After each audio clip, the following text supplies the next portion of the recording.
Second part of our offense that I'd like to talk about would be our inside veer.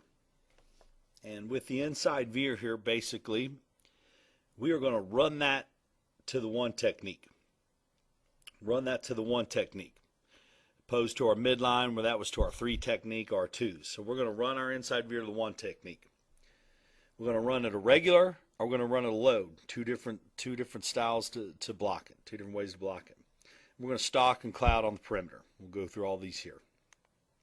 Okay, let's talk about the responsibilities for everybody for the inside veer versus a 4-3 and a 4-4. The center and the play side guard are going to double team. Play side tackle is going to veer to the mic. Backside guard and tackle are going to scoop. Play side running back and wide receiver are going to stalk versus a 3 or a 4 coverage.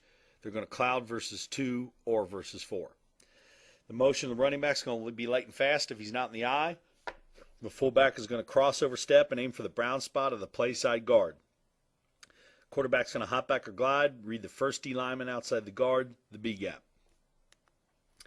Here's the inside veer versus a 4-3. We'll take it from left to right, backside to play side. On the backside line, what we're going to get is we're going to get a scoop.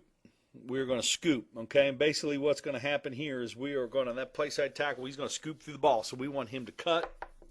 We want him to cut that backside tackle. Now, opposed to the midline, we won't anchor that defensive end, okay? Because we're getting this ball further out on the play side. Unless that kid's a tremendous player, we're going to scoop through and make him get through the wash. So we're going to scoop. We call it technique scooping through the ball. We want to be flat through the ball. We're going to cut that backside tackle. Our backside guard is going to scoop, and he's going to climb to the next level looking for that backside will backer, or backside sandbacker in this case. We will get a double on the play side to the one technique. We will get a double on the play side with the center and the play side guard. Okay, they will be hip to hip, great double team technique.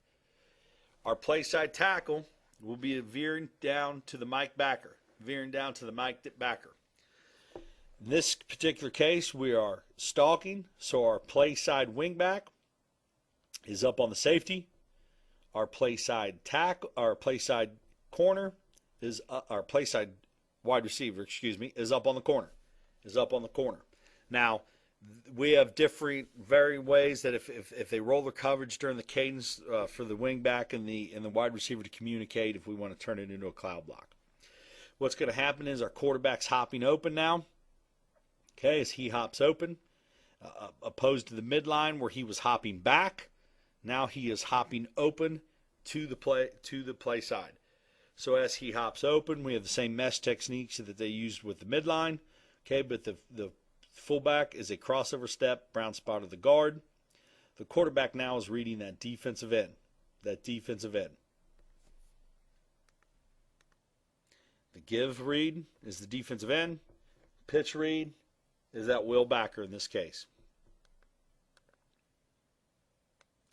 In comes upfield. Go back to it here. In comes upfield. We have the give. It is imperative that the quarterback and the wingback, much like the midline, carry out their fake.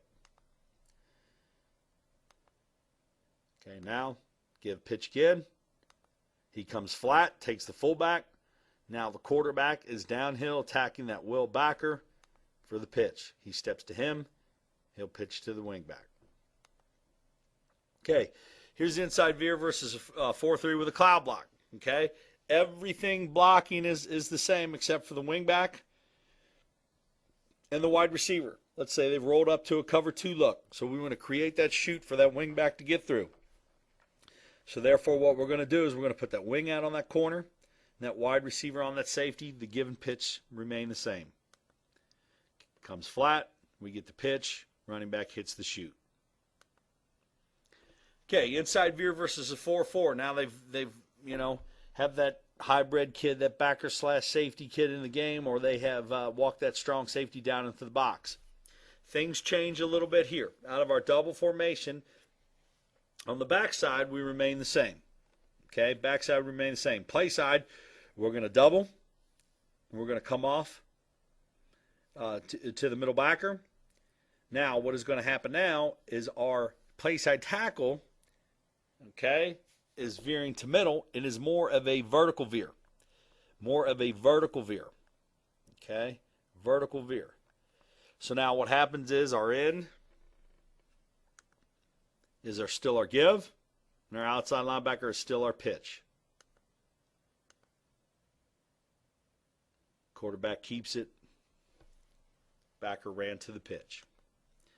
Okay, now, in a 4-4, if we get a lot of, let's say, pinch and scrape, or we're just getting them linebackers flying out of there, what are we simply going to do is put a tag of load for our wing back. So it would come in, for example, this play would be doubles, whether it be right and left. We would have 44 load, which means that we're getting that vertical veer. Our play side backers, not our play side tackle's not getting up on that backer. So we're going to stick hard on that double team to the play side.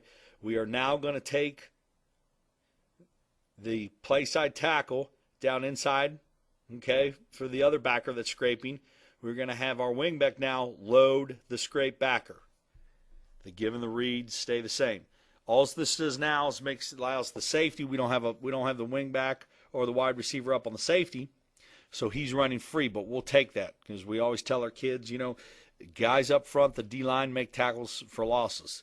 Linebackers make tackles, and when the secondary has to make tackles, we're going to win a lot of ball games. So we'll take our kids in space with those safeties and make them make tackles 7-8 yards downfield. Comes upfield, we have our give read. That is our load concept. Okay, now let's talk about the inside veer versus a 50. Okay, the center is going to scoop, scramble, or base. What's going to happen is you're going to find out a lot with the high-low scenario. You see it a lot with option teams. And before we start the game, and I'm with the officials, it's always the raging debate. If they're angling to our play side and that nose guard is angling and he's initiating that contact with my center who's trying to scoop past him, because we're trying to cut the nose guard with our backside guard, and our center's not engaging him or not initiating the contact, and he just has hands on our center and he gets cut from the backside, that should not be a high-low. But unfortunately, some officials don't see it the same way. So we got to be able to teach the scramble. And the scramble is simply this. We will just grab fingertip, just swipe grass with the center, a snap, a swipe, almost like a quick bear crawl, but just fingertips on the grass up to the next level.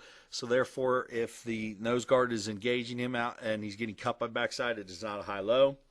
And worst case scenario, if he is one heck of a nose guard, we might have to try to base him with our center. But those are the three things the center needs to be able to do versus the 50. The play side guard is going to the play side linebacker to backside linebacker to next level, okay, whether they're pinching and scraping. The play side tackle has got a loop block. So we're, once again, much like the midline, the play side guard and the play side tackle are responsible for play side Mike. One of those two. Backside guard's going to scoop. He's going to cut the nose. If he can't cut the nose, he's going to climb to the next level. But we want to cut the nose with our backside, just enough to slow him down. Our backside tackle's going to scoop. He's going to scoop. So he'll either cut, okay, or climb to the next level. Our play side running back goes to the corner in a cloud and goes to the safety and stalk. Same principles. Play side split end, once again, safety and cloud, corner and stalk. Same principles. Fullback, same thing. Crossover aim spot for the brown of the guard. Quarterback, same thing. Hop and glide, read defensive tackle for give, and then defensive end for pitch. The difference in the 50, everything happens a little bit faster with that defensive end, or some call, we still refer to them as defensive ends because we run the 50 slant angle, or the outside linebacker in this case. So defensive tackle, outside linebacker for pitch. We got to be looking for a crash and a bird stunt, which will be a pull and pitch, which I'll show you here shortly. Inside veered versus a 50, this is with the cloud block. So backside, we've got our scoops. We've got our motion. Okay, we've got our play side guard up on that backer. We've got our play side tackle on the loop for the backer, so we're going to get him accounted for. We're going to read that tackle, play side defensive tackle as our give. Play side defensive end or outside linebacker, however you refer to him. If it's a 50, we've referred to him as a DN. A 3-4, he's an outside linebacker. So this is our cloud back. So we have our wing back up on our corner.